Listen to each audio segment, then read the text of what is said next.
제목으로 말씀을 드리려고 합니다. 그 집 앞이라는 가요가 있어요. 가곡인데 이은상 선생님이 작사하고 현재명 선생님이 작곡을 한 건데 1933년 일제 강점기 때 만들어진 그런 가곡입니다. 두 절로 되어 있는데요.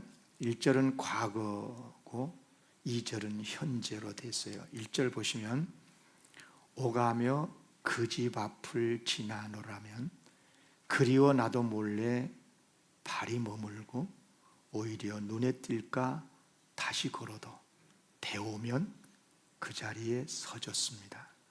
과거에 지금까지 그리운 사람의 집 앞을 지나고 또 오고 가고 하는데 자기도 모르는 사이에 그 집 앞에 발이 머물고 서졌었다. 자, 그런 이제 과거로 되어 있어요. 그런데 이제 2절에서는 아직도 발골이 그곳을 서성거리고 있다는 거예요. 그래서 그 집이 이 집으로 바뀌어요. 오늘 또 비 내리는 가을 저녁에 애로이 이 집 앞을 지나는 마음 잊으려 옛날 일을 잊어버리려 불빛의 빗줄기를 세며 갑니다. 오늘 또 애로이 이 집 앞을, 그러니까 과거만 아니라 그 집이 아니라 이제 이 집인데 오늘 지나는 마음으로 참 사모하는, 어찌 보면 가사말이 굉장히 진한 아쉬움이 느껴지는 그런 노래인데요. 여기서 이 사람이라는 것은 그 집 앞을 지나긴 하지만 대문을 두드릴 용기가 없는 거죠. 또 집 안에 있는 사람은 마중을 안 나오는 건지 못 나오는 건지 아니면 지나가고 있다는 것도 전혀 모르는 것인지, 그러니까 무슨 말이냐면 가장 가까이 가까워졌다가도 다시 멀어지는 결과는 그래서 만남이 이루어지지 않았다 하는 그런 참 애절한 그런 노래입니다. 여러분, 사람은요 다 그 집이 있고 또 지금 이 집이 있죠. 자, 한번 제가 옛날 이거 초등학교 때도 배웠어요. 가곡인데 동료였던 것 같기도 한데 제가 불러볼 테니까 한번 아는 사람은 따라서 거의 알걸요. 오늘도 비 내리는 가을 저녁에 애로이 이 집 앞을 지나는 마음 잊으려 옛날 일을 잊어버리려 불빛의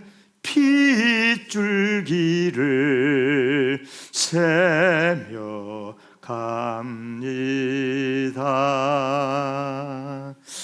혹시 이런 추억 있어요? 사람은 다 누구나 그 집이 있었던 것 같아. 그리고 지금 이 집에서 살고 있고요. 글쎄요, 그 집과 이 집이 같은 사람도 있을 거예요. 옛날 그 집이 지금 이 집이고 옛날 그 사람이 지금 이 사람이고 그럴 수 있어요. 그러나 많은 경우에 그 집과 이 집이 많이 다를 거예요. 그죠? 그 집과 이 집 사이에서 이루어지지 않는 그런 만남으로 인해 가지고 눈물을 흘렸거나 지금도 흘리고 있는 사람들도 있지 않을까 싶습니다.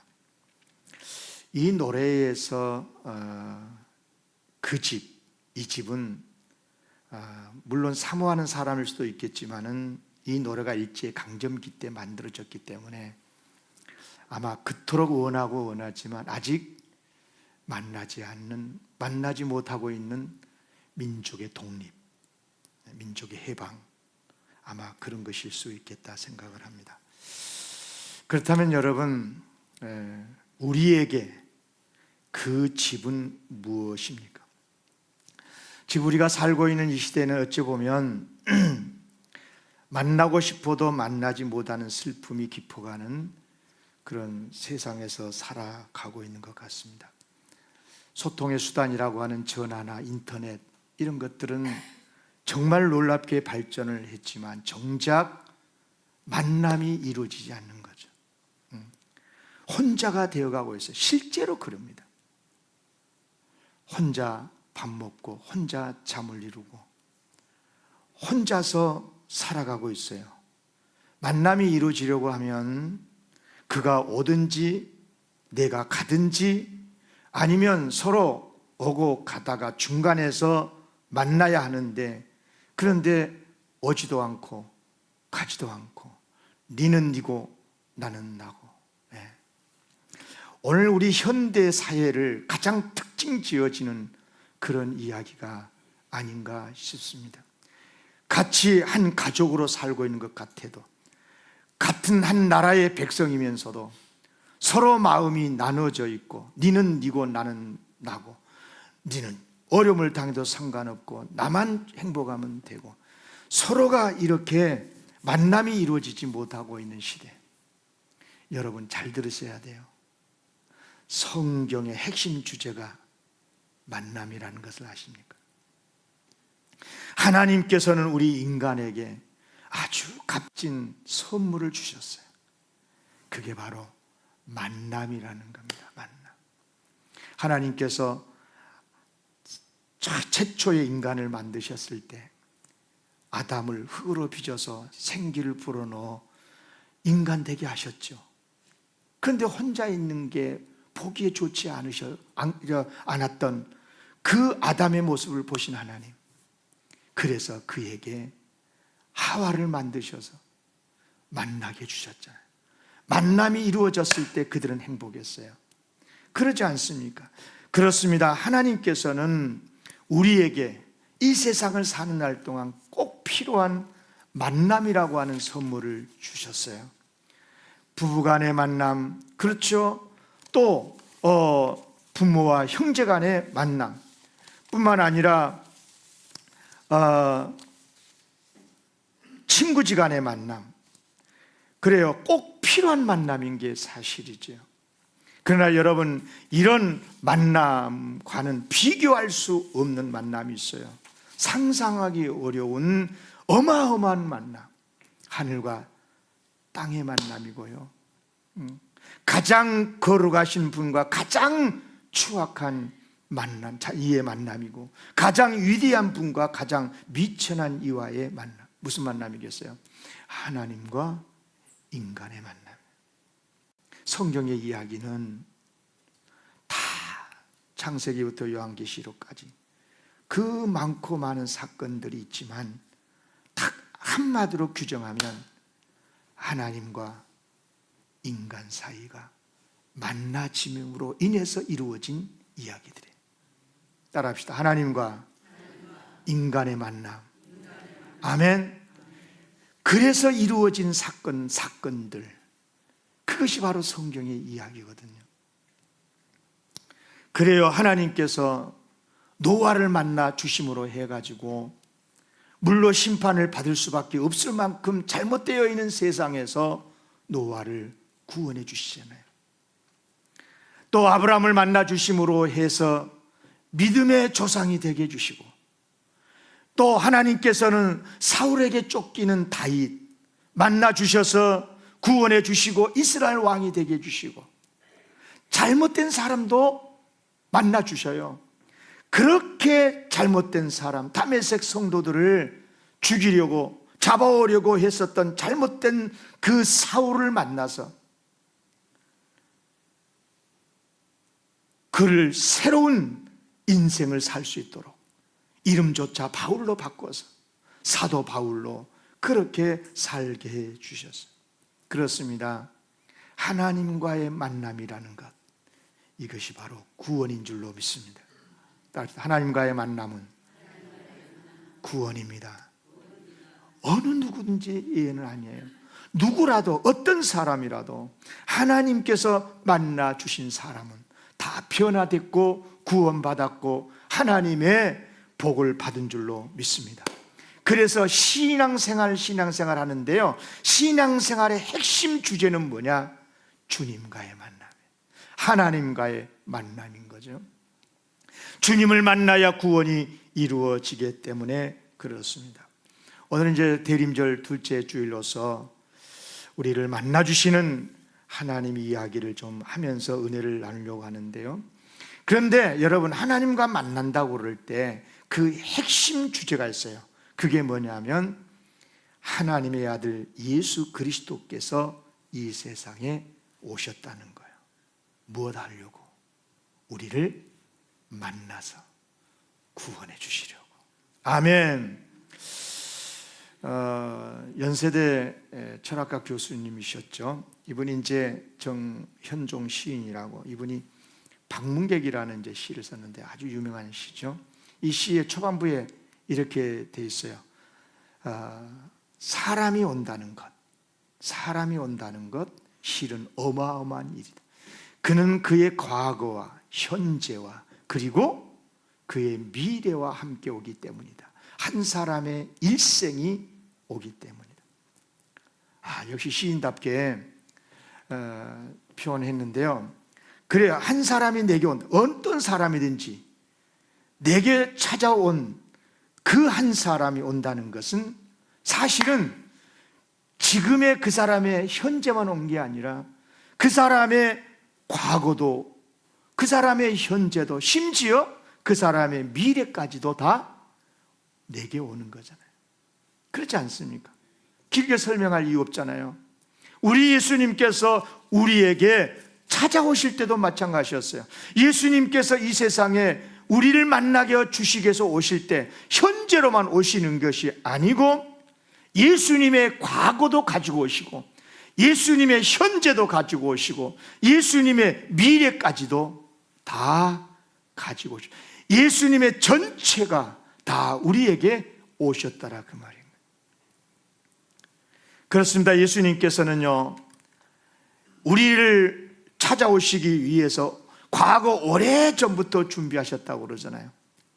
그런데 이제 때가 찼을 때 오셨는데, 갈라디아서 4장 4절 말씀이죠. 때가 차매, 이 말은 때가 찼다는 거잖아요. 하나님이 그 아들을 보내사 여자에게서 나게 하시고 율법 아래 나게 하셨다. 여기서 때가 참매라고 하는 말은 하나님께서 일찍이 예수님을 세상에 보내주시기로 과거에 계획을 하셨는데 때가 찼다. 이제 보내신 때, 곧 예수님의 성탄. 2000년 전에 예수님께서 이 땅에 오시지 않았습니까? 그러니까 성탄이라는 것은 예수님의, 우리 지금의 입장에서 봤을 때는 과거의 역사죠. 과거의 역사. 그런데 성경의 역사가들에 의하면은요, 성경학자들에 의하면은 그때가 바로 복음의 역사를 위한 최적의 시기였다고 그래요. 자, 몇 가지만 말씀을 드리면, 당시는 세계 언어가 하나로 헬라어란 언어가 통일되어 있었죠. 지금의 영어처럼, 영어만 하면 세계 어디에서도 통하는 것처럼. 그래서 헬라에 능통했었던 사도 바울은 어디에서나 복음을 전파할 수 있었던 거죠. 또 모든 길은 로마로 통한다는 말이 있는데, 당시 발전했었던 그런 육상, 해상의 교통망, 그런 교통망이 있었기 때문에 복음 전도자들의 여행이 순적할 수 있었고요. 또 강대한 로마 제국, 지금의 미국보다 더 강력한 그 시대에 그런 로마 제국, 과거에는 보기 힘들었던 소위 로마의 평화, 파라 로마나 팍스 로마나라고 하는 이걸 구축을 해가지고 안전한 여행이 가능하도록. 무엇보다 놀라운 것은 이미 하나님을 접한 사람들이 세계 곳곳에 흩어 살고 있었어요. 소위 디아스포라 유태인들이 그들이 아니겠어요? 물론 이 디아스포라 유태인들이 예수 복음을 방해도 많이 했지만은 그러나 복음 전파에 그들이 얼마나 도움이 되는지 몰라요. 바울이 어디를 가서 전도를 하고 선교를 하더라도 먼저 유대인들이 모여있는 디아스포라들이 있는 그들을 찾으러 회당에 가서 안식일 날 그들과 함께 예배하고 그들을 만나서 복음을 전하지 않았습니까? 그렇습니다. 하나님께서는 예수님의 오심을 위해서 과거 오래전부터 준비하셨는데요, 오늘 본문 말씀은 바로 그 중에 한 사건을 이야기하고 있는 겁니다. 소위 요셉이란 총각과 마리아라고 하는 처녀가, 요셉과 마리아의 이야기인데, 이들은 이때 정혼한 사이였어요. 결혼을 약속한 약혼 사이였다는 뜻인 거죠. 근데 마리아가 잉태를 함으로 해가지고 요셉이 매우 당황하고 충격적인 일이 일어나고 맙니다. 정혼이라는 것은 결혼을 약속한 사이이긴 하지만 아직 함께 산 것은 아니거든요. 유대인들은요, 이 정혼의 규정을 철저하게 지켰어요. 그런데 마리아가 잉태를 한 거예요. 이게 도대체 뭐냐 이게. 요셉이, 결혼 약속한 요셉이 충격이 얼마나 컸겠어요. 그래도 이 착한 요셉이 어떻든 마리아에게 고통 주지 않고 조용하게 해결하고 싶어서 지금 고민하고 있었을 때, 그때 하나님께로부터 보냄을 받은 주의 사자가 찾아와서 이렇게 이야기를 합니다. 그의 남편 요셉은 의로운 사람이라. 그를 드러내지 아니하고 가만히 끊고자 하여 어떻게 하면 서로 고통 없고 상처 없이 헤어질까?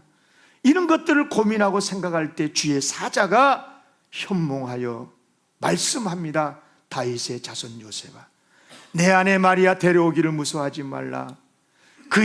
그에게 잉태된 자는 성령으로 된 것이라. 아들을 낳으리니 이름을 예수라 하라. 이는 그가 자기 백성을 그들의 죄에서 구원할 자이심이라 하니라. 그러니까 하나님께로부터 보냄받은 주의 천사가 마리아가 잉태된 경위를 설명해 주는 거예요, 자세하게. 부정해서 그런 게 아니고 성령의 역사였다는 거죠. 그래서 이름까지도 이야기해 주고, 그가 구원자로 오신다는 거예요. 잉태된 자가 성령으로 잉태돼서. 그런데 더 주목할 것은 뭐냐면 이 일이 이미 오래전부터 준비되었던 일이었다는 거예요. 자, 본문 1장 22절 23절 다 같이 읽겠습니다. 시작. 이 모든 일이 된 것은 주께서 선지자로 하신 말씀을 이루려 하심이니, 이르시되 보라, 처녀가 잉태하여 아들을 낳을 것이요 그의 이름은 임마누엘이라 하리라 하셨으니, 이를 번역한즉 하나님이 우리와 함께 계시다 함이라. 아멘. 그렇습니다. 하나님께서는 죄인인 우리를 구원하시기 위해서 독생자 예수 그리스도를 이 땅에 보내시기로 이미 오래전에 준비하셨고, 그리고 구약의 많은 선지자를 통해서 예언을 해 줬다는 거예요. 그러니까 놀라지 말라는 거예요. 이건 하나님이 하신 일이라는 거예요. 이미 오래전부터 계획된 거였다는 거예요. 그런데요, 성령으로 잉태된 이런 일만 예언되어져 있는 게 아니라 예수님께서 태어나실 때 베들레헴에서 태어난다는 것도 예언되어져 있었어요.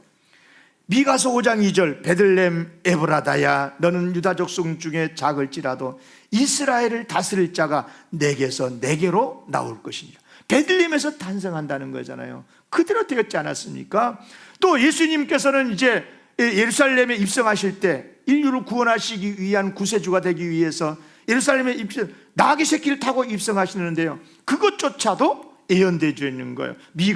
스가랴 9장 9절입니다. 시온에 따라 크게 기뻐할지어다, 예루살렘에 따라 즐거이 부를지어다. 보라, 내 왕이 내게 임하시리니 그는 공의로우시며 구원을 베푸시며 겸손하여서 나귀를 타시나니 나귀의 작은 것 곧 나귀 새끼니라. 아멘. 나귀 새끼를 타고 입성하신다는 거예요.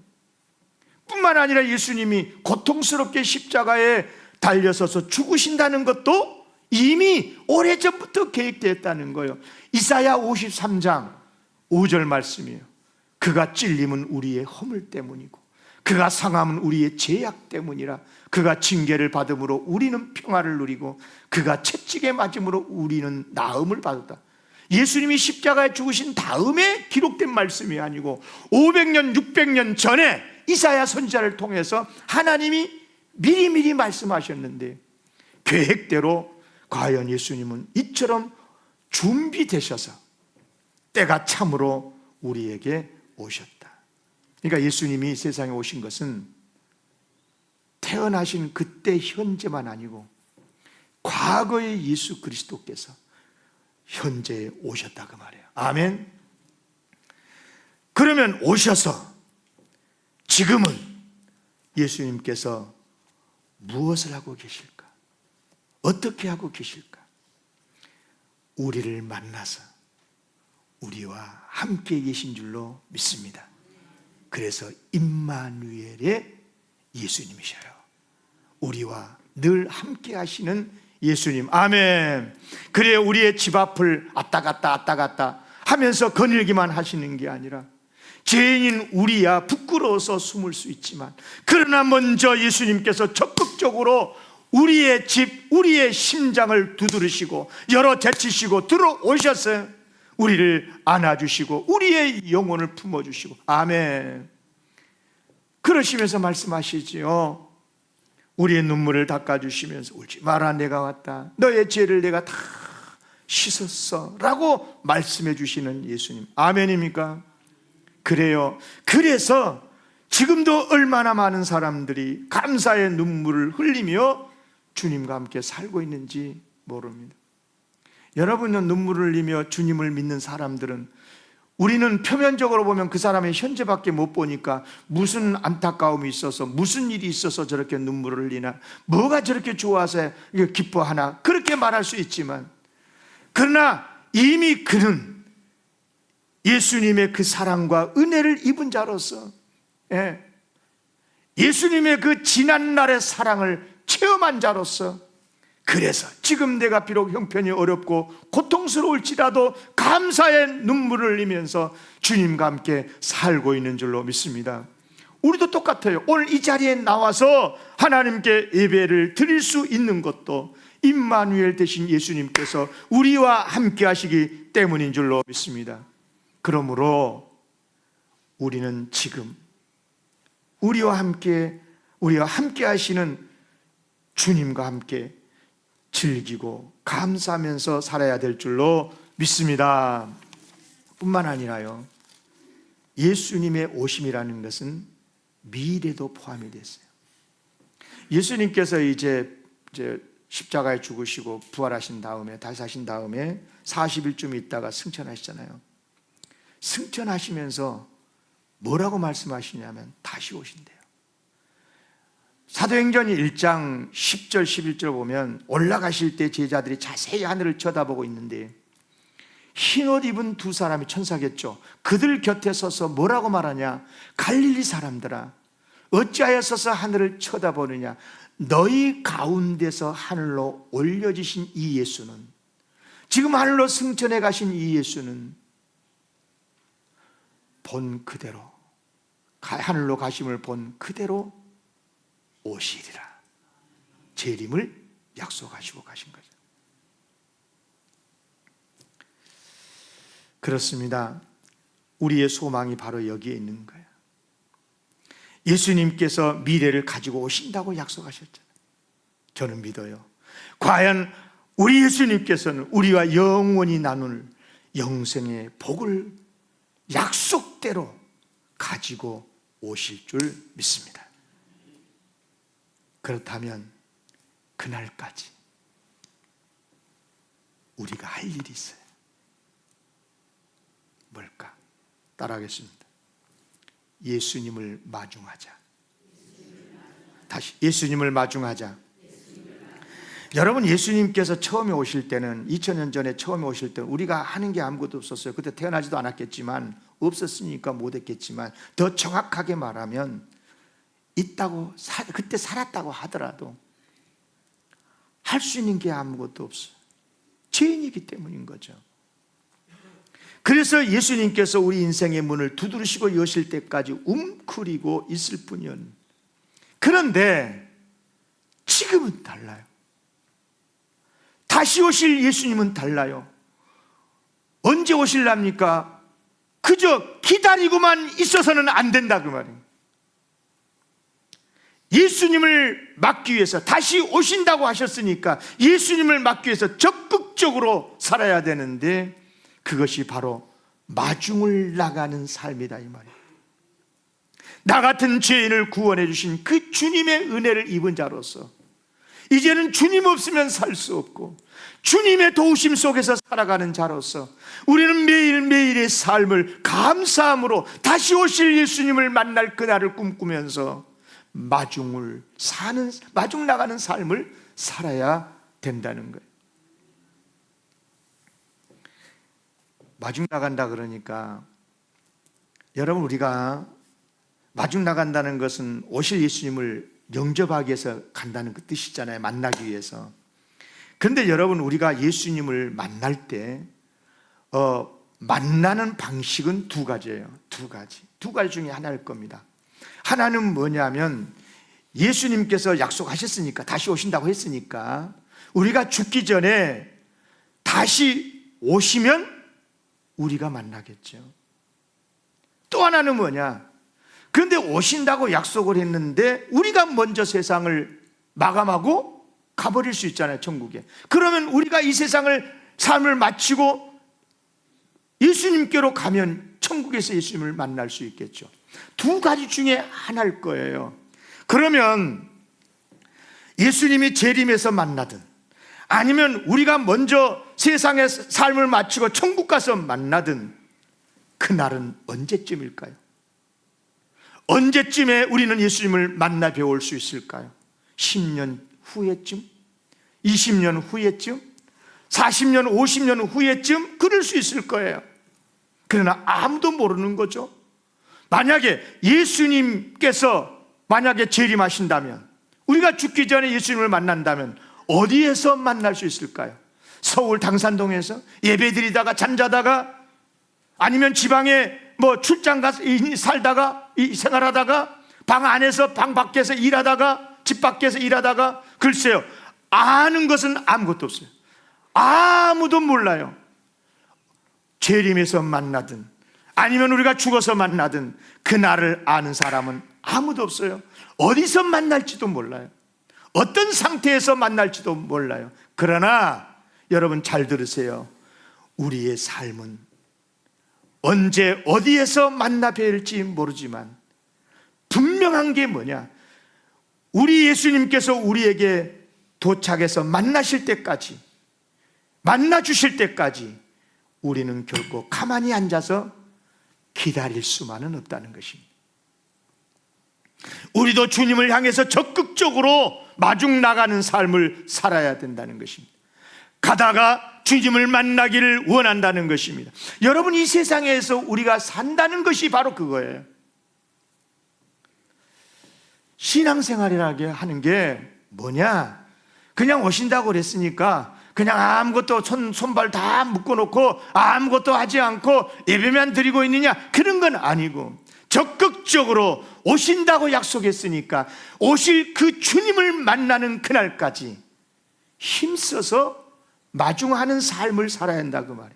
여러분, 초대교회 성도들은요, 다시 오실 예수님을 늘 생각하면서 신앙생활을 했다잖아요. 더 정확하게 말하면요, 평생을 예수님을 마중가는 심정으로 살았는데요, 여러분 잘 아시잖아요. 당시 로마 제국에서의 삶이라는 게 얼마나 고단하고 얼마나 팍팍했겠어요. 예수를 믿는다는 것, 그 시대에는요, 사회적인 고립, 박탈, 심지어 죽음을 의미하기도 했어요. 예. 그러나 그들은 포기하지 않았어요. 주님을 늘 고대하면서 살았어요. 예수님을 만나서 주님과 함께 산다는 건 말할 수 없이 기쁘고 말할 수 없는 축복이기는 하지만, 그러나 그것으로 인해서 받지 않아도 될 억울한 말도 듣고 핍박도 듣고 핍박도 당하고, 지하 카타콤 속에서 지내야 될 때도 있고, 원형 경기장에서 가서 동물에게 찢겨서 죽을 수도 있고요. 중요한 것은 그럴지라도 그런 상황에서 언제 어디서 어떤 모양으로 세상 삶 마치고 예수님의 품에 안기게 될지는 모르지만, 그러나 그들은 상관이 없었어요. 언제여도 상관없고 어디여도 상관이 없도록 중요한 것은 예수님을 만날 준비를 철저히 하면서 살았다는 거예요.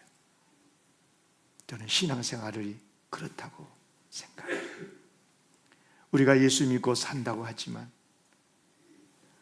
형통할 때도 있고 어려움이 있을 수도 있어요. 우리의 삶은 이렇게 저렇게 변화가 있지만 그럼에도 불구하고 우리는 우리 주님을 만날 그날, 언제여도 상관이 없고 어디여도 상관이 없도록 주님 만날 준비하면서 주님을 마중하는 삶을, 그런 자세로 살아야 된다. 아멘. 요한계시록 22장이 마지막 장인데요, 초대교회 성도들이 다시 오실 예수님을 어떤 자세로, 어떤 마음으로 기다리면서 살았는지를 잘 보여주고 있는 성경 구절, 22장 마지막 절 앞에 21장까지 21절까지인데 22장 20절에 뭐라고 했냐면, 이것들을 증언하시니가 이르시되, 예수님이시죠, 내가 진실로 속히 오리라. 예수님이 진실로 진짜로 속히 오리라고 약속을 하셨는데, 그럴 때 성도들이 뭐라고 고백하냐면, 아멘 주 예수여 오시옵소서. 아멘 주 예수여 오시옵소서. 마라나타, 마라나타. 여러분, 마라나타의 노래는요, 초대교회 성도들의 영혼으로부터 울려나오는 이른바 예수님 사모곡이었어요. 예수님 언제입니까? 어디서 예수님을 배운 것입니까? 천국에서 배운 겁니까? 오신다면 언제 오시는 겁니까? 어떤 형편 속에 있든지 주님을 만나 배울 그날을 소망하면서 예수님을 사모하는, 그래서 예수님 사모곡. 설교 후에요, 이제 곧바로 이 찬양을 부를 건데요, 반주도 해주시고 드럼도 준비해 주시고 한번 같이 다 준비해 주시기를 바라고요. 가사 중에 이런 다짐의 고백이 있어요. 우리 주님 다시 오실 길을 만들자. 십자가를 들고 땅끝까지 우린 가리라. 우리 주님 하늘 영광 온 땅 덮을 때 우린 땅끝에서 주를 맞으리. 마라나타, 마라나타. 오늘 대림절 둘째 주일이죠. 여러분, 과거에 오신 예수님만 생각하면 대림절은 과거에만 머물 뿐이에요. 아, 예수님 오셨잖아요. 베들레헴 오셨잖아. 2000년 전에 오셨잖아. 그러면 미래로 나가지를 못해요. 그러나 다시 오실 예수님을 마중 나가는 심정으로 살잖아요. 그러면 대림절은 끝난 절기가 아니고요, 미래로 활짝 열려 영원으로 이어지는 축복의 절기가 될 줄로 믿습니다. 비록 우리의 삶의 자리가 어렵고 힘들 수 있지만, 그러나 그렇다고 해서 거기에 갇혀서 절망하고 포기하는 게 아니라 영원한 미래 주님의 나라를 꿈꾸면서 기쁨으로 노래하며 살게 될 줄로 믿습니다. 진심으로 축복합니다. 우리를 구원하신 예수님을 다시 배옵는 그날까지 두벅두벅 믿음의 길을 걸어가시는 여러분이 되시기를 주의 이름으로 기원합니다. 같이 찬양합니다.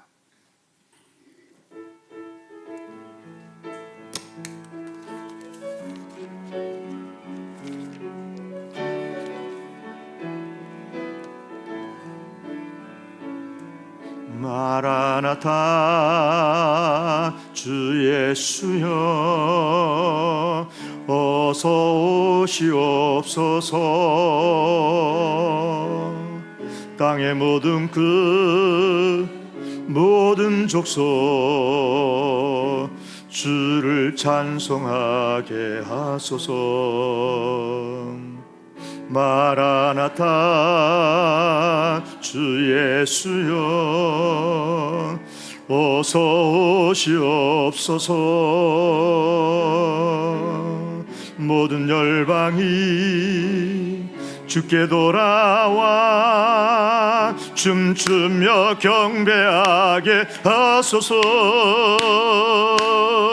우리 주님 다시 오실 길을 만들자. 십자가를 들고 땅끝까지 누린 가리라. 우리 주님 하늘 영광 온 땅 덮을 때 우린 땅끝에서 주를 맞으래. 마라나타 마라나타 아멘. 주 예수여 오시옵소서. 마라나타 마라나타 아멘. 주 예수여 오시오. 우리 주님 다시 오실 길을 만들자. 우리 주님 다시 오실 길을 만들자. 십자가를 들고 땅끝까지 누린 가리라. 우리 주님 하늘 영광 온 땅 덮을 때 우린 땅끝에서 주를 맞으리. 마라나타 마라나타 아멘. 주 예수여 오시옵소서. 마라나타 마라나타 아멘. 주 예수여 일어서서 찬양합니다. 우리 주님 다시 오실 길을 우리 주님 다시 오실 길을 만들자. 십자가를 들고 땅끝까지 우린 가리라. 우리 주님 다시 오실 덮을 때 우린 땅끝에서 주를 맞으리. 마라나타 마라나타 아멘. 주 예수여 오시옵소서. 마라나타 마라나타 아멘. 주 예수여 오시옵소서. 우리 주님 다시 오실 길을 만들자. 십자가를 들고 땅끝까지 우리는 가리라. 아멘. 여러분, 우리 주님 다시 오실 길을 만드는 것은 우리 몫이에요. 주님은 오실 거예요. 반드시 오실 거예요. 그런데 주님이 오시는 길 우리가 믿음으로 닦아야 될 줄로 믿습니다. 어서 오시옵소서. 언제라도 웰컴입니다. 언제라도 감사하며 영접하겠습니다. 오시옵소서. 나도 발걸음을 떼면서 믿음의 발걸음을 한 걸음 한 걸음 주님 만날 그 자리까지 나아간 십자가를 들고 땅끝까지 가야 될 줄로 믿습니다. 아멘입니까? 우리 주님 다시 오실 길을 만들자. 십자가를 들고 땅끝까지 우린 가리라. 우리 주님 하늘 영광 온 땅 덮을 때 우린 땅끝에서 주를 맞으래. 마라나타 마라나타 아멘. 주 예수여 오시옵소서. 마라나타 마라나타 아멘. 주 예수여 오시옵소서. 하나님 아버지, 마라나타 마라나타 아멘. 주 예수여 오시옵소서.